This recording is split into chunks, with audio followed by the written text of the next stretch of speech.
You're listening to the Back Porch Talk podcast. Danny and Jason had many discussions and debates on the back porch while making pivotal investment moves with assets. That's right, with trading cards. They welcome you to the back porch and right into those discussions about current sports news with a fresh and unique twist. So come on and join us.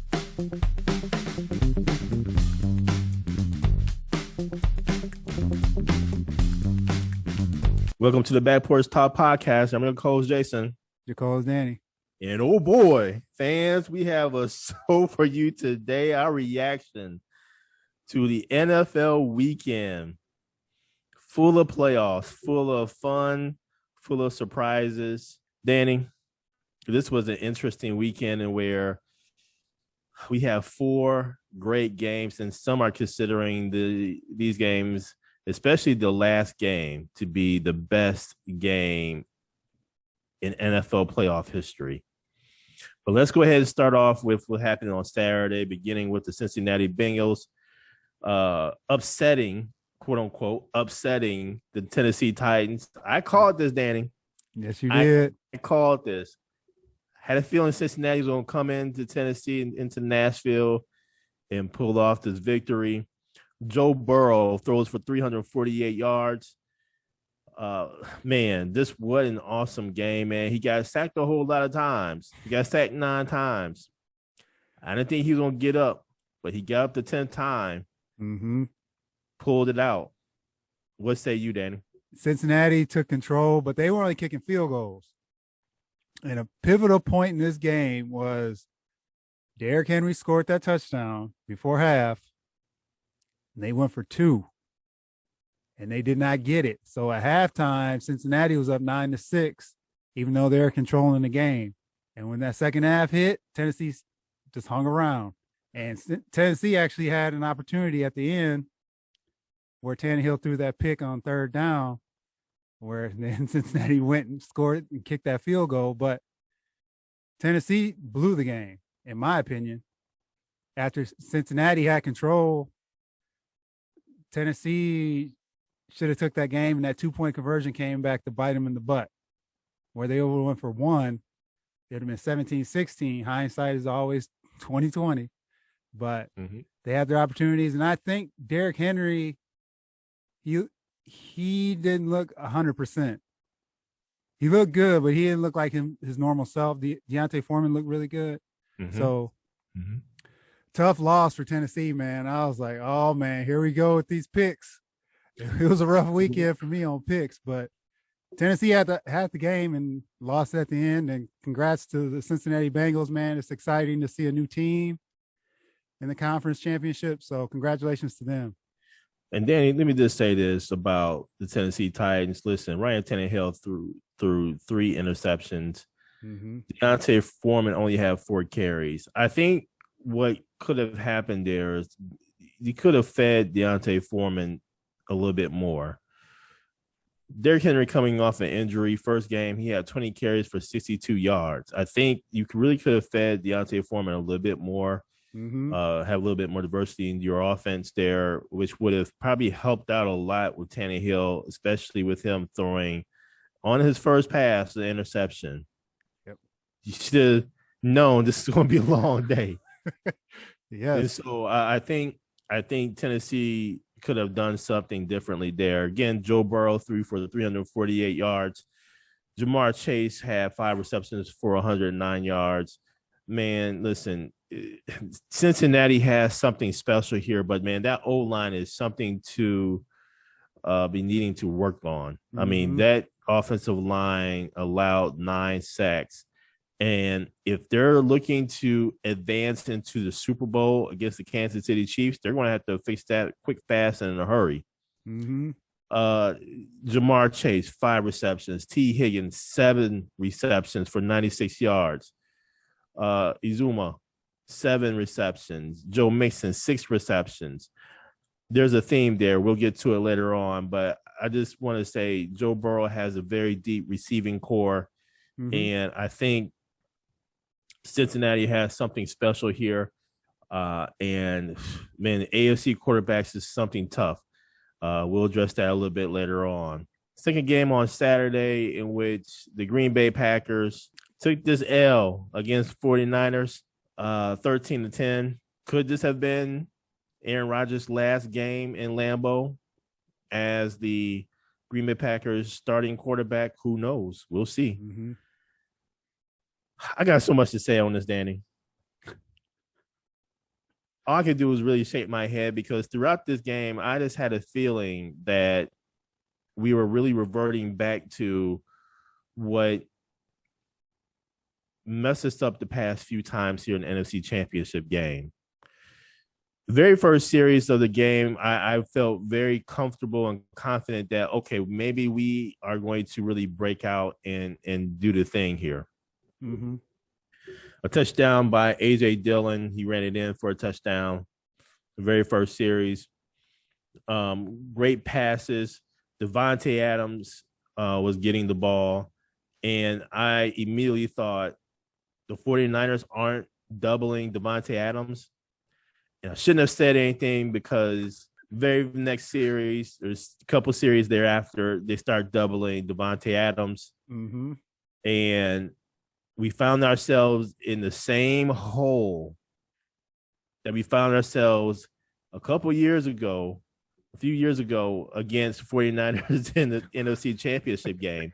You double Devontae Adams, where else can you go? Mm-hmm.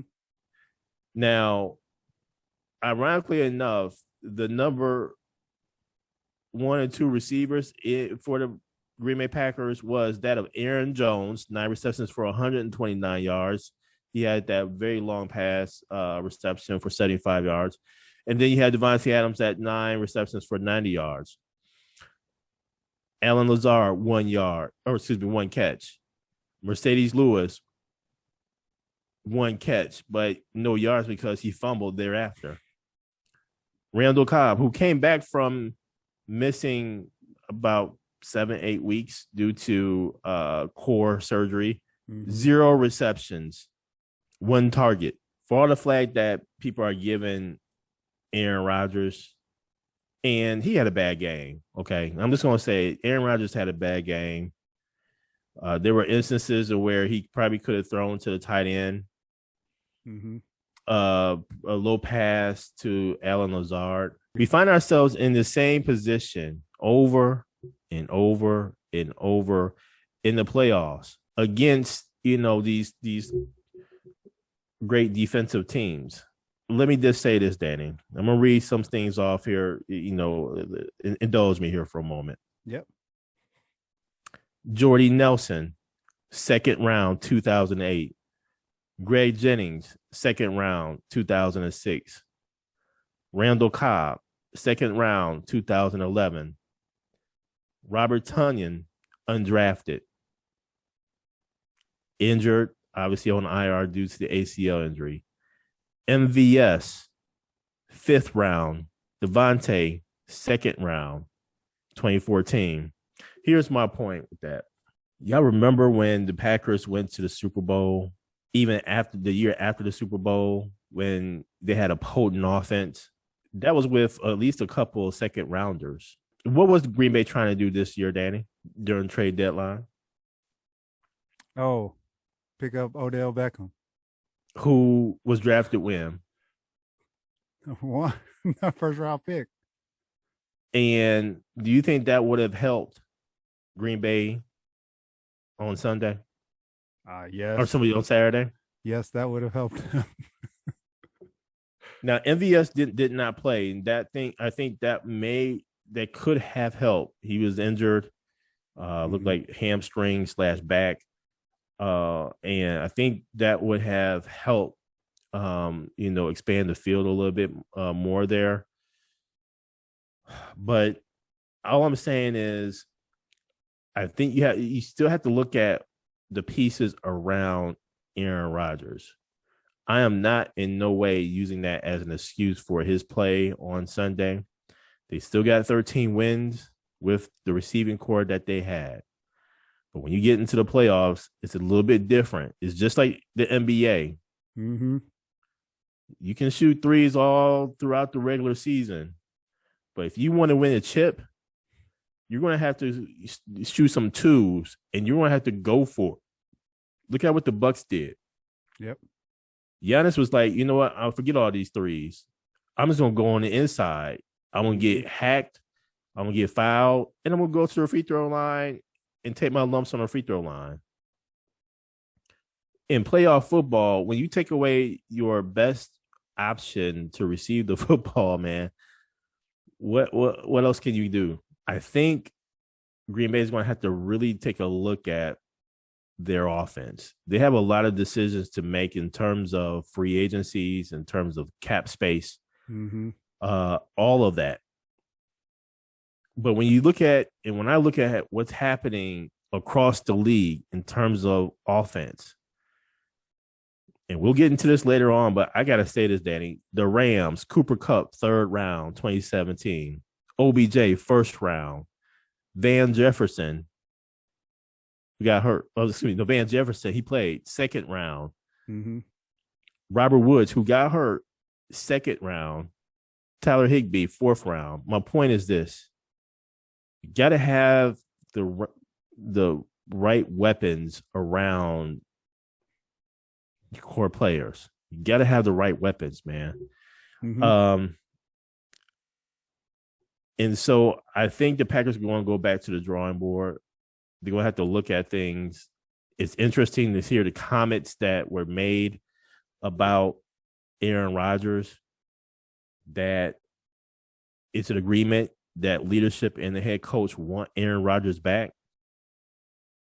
Front office. So we're talking about Mark Murphy. We're talking about Gutekunst, the GM. We're talking about head coach LaFleur. They want Aaron Rodgers back. He has a few decisions to make, but man, it's going to be interesting to see what happens during the offseason. What say you? Jason, you know I'm elated about what happened on Saturday night. There's no way. Here we go again. Green Bay shouldn't have lost that game.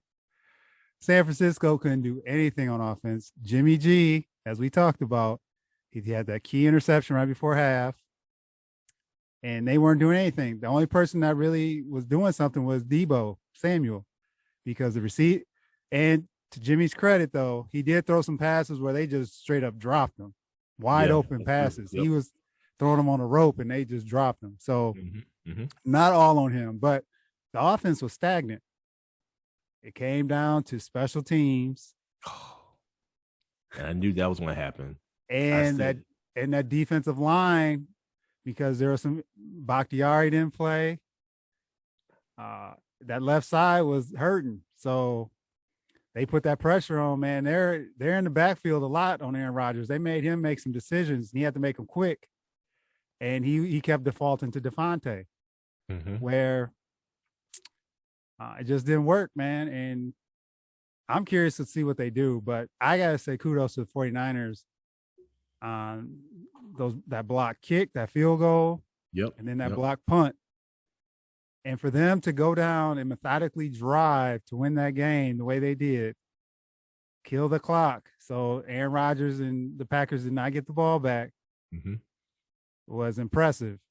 Being on the road, and they weren't playing well. Like I said, their offense was not doing well. They had key penalties, like they were going in to score, and they had the face mask with Elijah Mitchell, grabbed the defender's face mask, so they got put back. And there was all kinds of things where, like I said, Green Bay blew a key opportunity here, man, where they could have went on. But hey, I see y'all at BW3s, Packers fans. Here we go, man. Here we go. Misery enjoys company. Here we go. Come join us, Falcons fans. Man, whatever, man. Listen, man. Let me ask you this, Danny. Do you feel that Aaron Rodgers would be back in a Packers uniform? If you watch them this year, especially late in the season, they weren't winning games convincingly either. So it wasn't like they're blowing teams out. A lot of those games were down to the last play.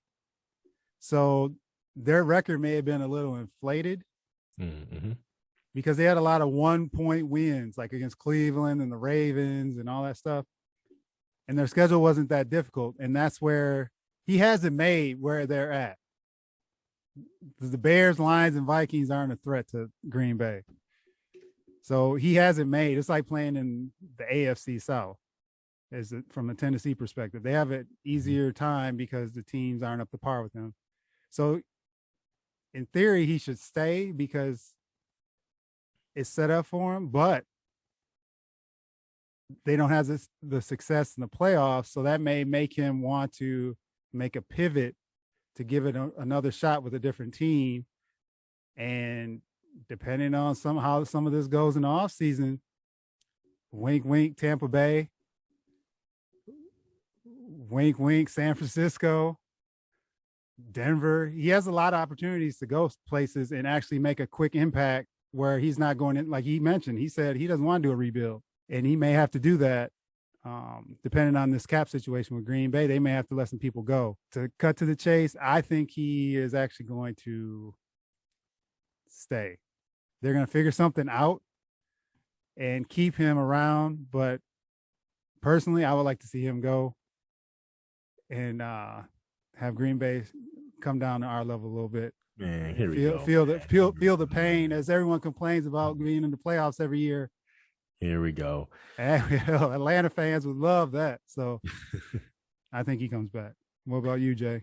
Look here, man. Before Sunday's games, I thought he was going to be gone. I thought he was going to be gone because I think he just got honestly fed up with the fact that he needs some help. He needs some more weapons. And it's not so much as to get a wide receiver in the 5th round, no disrespect to MVS, or some undrafted players who produce like an Alan Lazard or a Robert Tonyan. But if you want to go over the hump, you need some true weapons. And that's something that the Packers just have not given Aaron Rodgers. And I think it's frustrating for Aaron to see all the teams getting these weapons. Just think about everybody who's left who's played on Saturday and Sunday. Cincinnati, loaded. LA Rams, I listed them off, loaded. Yep. Tampa Bay, before they really got injured and, some other stuff happened, for Antonio Brown, loaded. That's why you think Tom Brady left New England. To get some help, to make sure you have the pieces around to get over the hump. So before Sunday's games, I thought Aaron's gone, man. After Sunday's games, I'm like, man, Aaron's staying. There's no way in the world Aaron's going to go into the AFC and go against, if he goes to Denver, tell me he has to play Mahomes twice and Justin Herbert twice. Possibly rub elbows and play against Josh Allen. And by the way, you still have Lamar Jackson sitting over there. And then, by the way, who can forget Joe Burrow in the AFC Championship game in his second year?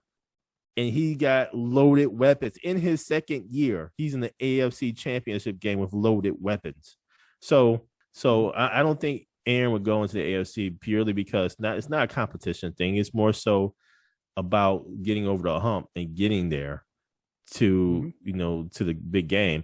I think what the Packers would do and what Aaron Rodgers would do is renegotiate that contract to get below salary, below the salary cap, and get the right pieces. I mean, they'll probably. I can see them drafting a wide receiver or two. I think the GM. I think the Packers front office is going to look at this and be like, "We got to get him some more weapons." Because this is the second time this done happened in the past 2 years. Not only that, got to really start thinking about if Aaron Rodgers leaves after next year, let's just say, and then you bring in Jordan Love, who Jordan Love going to throw to?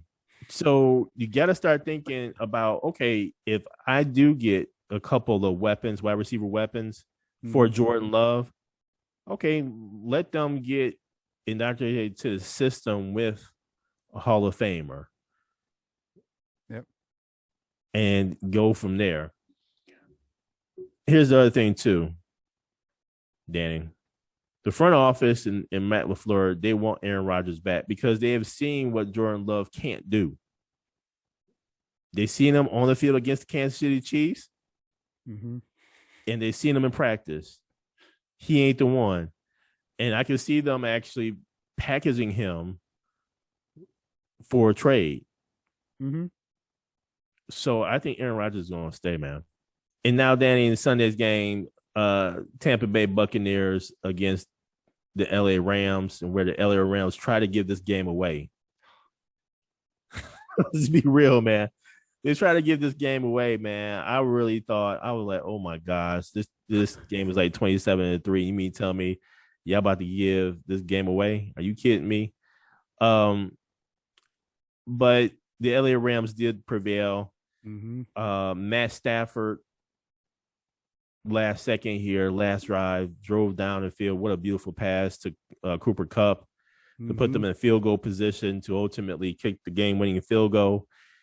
And Dallas Cowboys fans, that's how you're supposed to run a last-second play in the last few seconds. There's been examples of how to do this throughout this past weekend, Dallas Cowboys fans. And we'll get into the Kansas City game and Buffalo Bills game because that was impressive in 13 seconds that Mahomes comes down the field and let them score. But, man, Dallas Cowboys fans, that's how you're supposed to do it. And let me take it back to the Packers here with Dallas Cowboys and McCarthy being the coach. I think this is why Rodgers wanted McCarthy to go. The clock management, some of the play calling, all that stuff. And Rodgers saw that and was like, yo, something going to have to happen because he's not going to be the one to get us over the hump. Yeah. So kudos to Rodgers for seeing that. And we saw it too as fans, them calling the same plays. I knew the playbook from the couch. I was like, man, he about to go ahead and just run his ball, run his quick out. We knew what play call was going to be.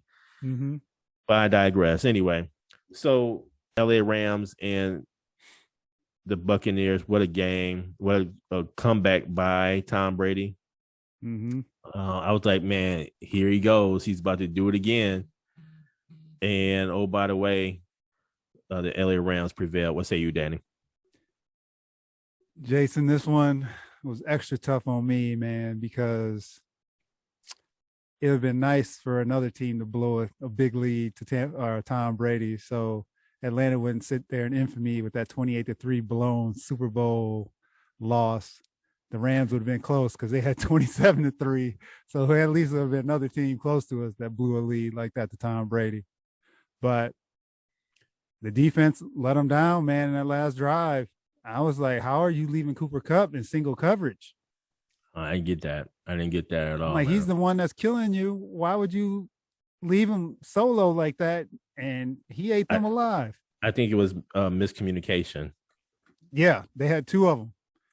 And that was costly, man. And because I'm like, man, Tampa Bay I thought for sure they won once Fournette scored that touchdown and tied at 27. But they started slow and they had turnovers. They couldn't get anything going. And you could see the lack of depth on the receiving core with Godwin being out, Antonio Brown not being there, where Brady didn't have any trust in anyone. He couldn't get the ball to Evans either until late in the game. So that put them in a bind, and they obviously came back and made it a great game. So congratulations to the Rams for pulling that out and executing. And for Stafford, I know I've been on Stafford, not knowing how he was going to perform. And he got lucky because they'd have lost that game. I was ready. But they pulled it out. So kudos to him and the team. And to Cooper Kupp, man, for getting open the way he did and put the afterburners on those cats. The whole secondary. game. Yeah. The whole game. Yeah. So Yeah. now they advance and they get a home game and possibly another home game in the Super Bowl. But we'll get to that. But yeah, a great game. Curious to see if this is Tom Brady's last game and how they play this from a Tampa perspective. Because a lot of those guys are on short deals and they're there because of Tom Brady. So another one where we gotta wait for the offseason to see how this plays out and how this impacts Tampa Bay. But man, another awesome game, man. I was glued to the TV and I couldn't believe that LA almost lost it, but they pulled it out. Yep. Good for them. And Danny, the final game on Sunday, man, what a game. Buffalo Bills going into Kansas City. Kansas City prevailing in overtime, 42-36. Man, what a game. You talk about competition. You talk about going for it. I have to give some major kudos to the Buffalo Bills. I picked them to win because I thought it was going to be some get back in this game. And man, just that fourth quarter, I mean, just the whole game was just amazing, man. It was just amazing. Gabriel Davis, 8 receptions, 201 yards for 4 touchdowns. That's a playoff record for a receiver. Man, just what a game. That's all I can say. Josh Allen threw for 329 yards, 4 touchdowns. Patrick Mahomes threw for 378 yards, 3 touchdowns. And man, just a season-saving 13 seconds. Why they didn't squib kick it, Buffalo Bills didn't squib kick it to take some time off. I think that was key. That was a key mistake. And Patrick Mahomes drove them down the field in 13 seconds to have a game-tying field goal. And then with the flip of a coin, Kansas City gets the ball and scores a touchdown against the number 1 NFL defense. Now, there's some controversy about the overtime rules and all that stuff. But I just want to focus in on, for right now, Josh Allen and Patrick Mahomes. In particular, Josh Allen, just really going for it, man. And you talk about a boxing match from an NFL standpoint. This was just absolutely amazing, man. This was a great game. What say you, Danny? Jason, that fourth quarter where Buffalo was driving and they had multiple 4th down conversions. And it was like Josh Allen was squeaking out those yards, scrambling for his life. They were right there too, man. And he would just make a slight juke and get that first down or throw for the first down. Gabriel Davis, he put the whips on a couple of those cornerbacks, man. I think that one cornerback might have tore his hamstring the way he shook him going into. He was wide open. But kudos to Kansas City, man. And this was the team, when we talked last week, this was the team that was not there all season. They had the winning streak. They lost that game to Cincinnati, but this was the team of old, the Kansas City of old, where that offense showed up. Tyreek Hill, man, had some afterburners. Listen, man, his nickname is Cheetah for a reason. He is no joke. Travis Kelce, man, for him to make those key catches, that touchdown catch in overtime in itself was a great catch. For him, as big as he is, as agile as he is, to tap those toes, man, to make that catch to win the game. And like I said, that was the Kansas City team that was missing that finally showed up. And I thought that game was over when Buffalo scored, went up 36-33. I thought it was over, man. But Buffalo's defense let them down. And now Kansas City's on their way to hosting the Cincinnati Bengals this weekend, but there was that game, man. I just going back and forth the way it did, and for both offenses to step up like they did was amazing. So, from all 4 games perspective, I know I was 1-3 on my picks. I'm not even going to front, but it could have went all the other way on all other 3 games because they all decided by a field goal. So it was a great weekend, and now we're on to the championship games. And I want to say that I did choose Cincinnati. Messed up against Green Bay. I messed up against, I said LA Rams. You did. So I was 2-2. I got 2-2. So with that being said, Danny, who you got in these conference championship games? So I'm gonna start with the NFC. I'm gonna go with LA Rams. Being at home, I think they learned some things by what happened to them at the end of the season when they lost to San Francisco.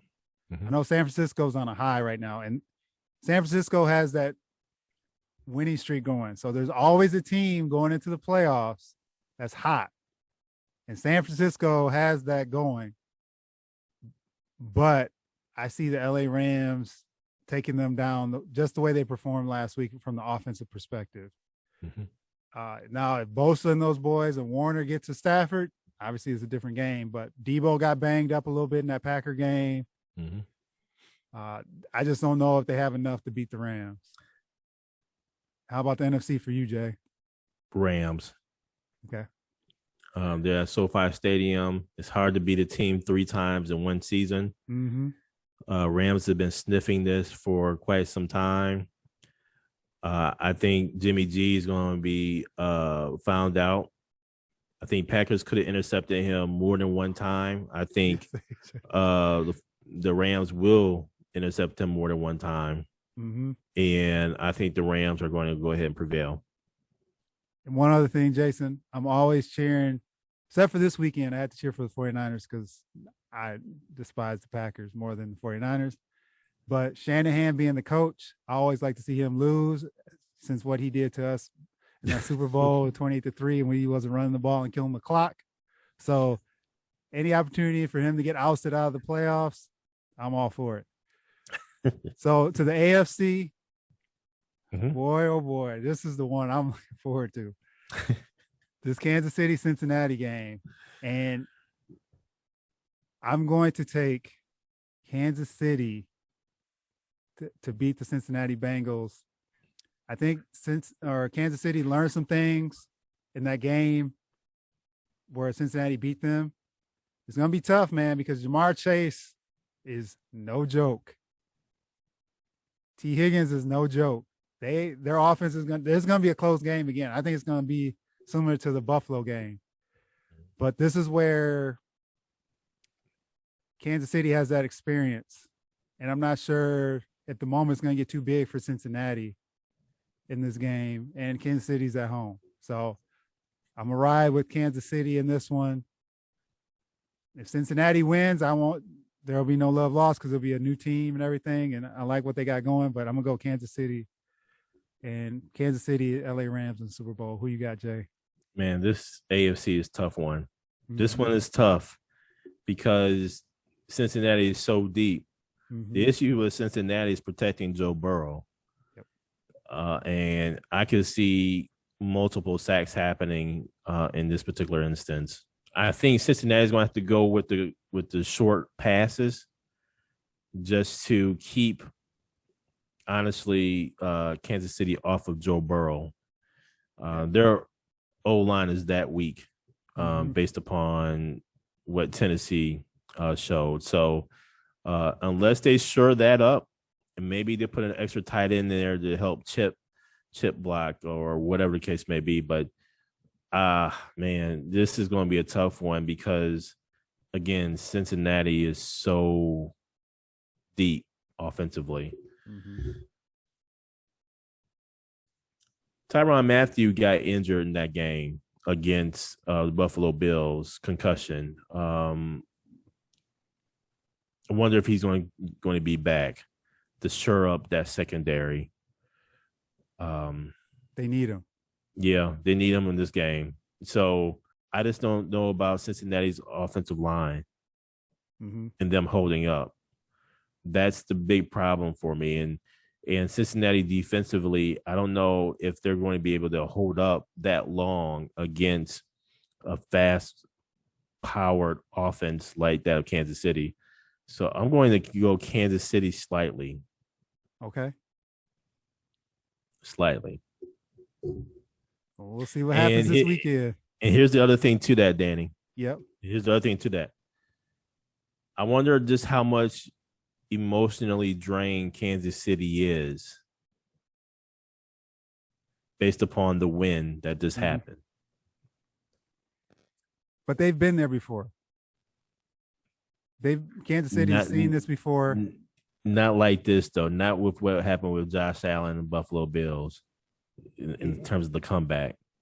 But they've been in this moment before, is what I'm saying. So they're not unfamiliar with what's going on and the stakes on this that are involved in this game. I'm just looking forward to these games, man. These should be good. And that Cincinnati Kansas City one is the one I'm really looking forward to. Yeah, I agreed there. I'm leaning towards Kansas City. Thank you for joining us at Back Porch Talk Podcast. You can also join us on Twitter by tweeting us at @back_podcast. For more information, you can go to our website, which is backporchtalkpodcast.com. You can also email us at backporchtalkpodcast@gmail.com. Again, thank you for joining us, and remember that there's enough hate in the world, so go ahead and spread a little love.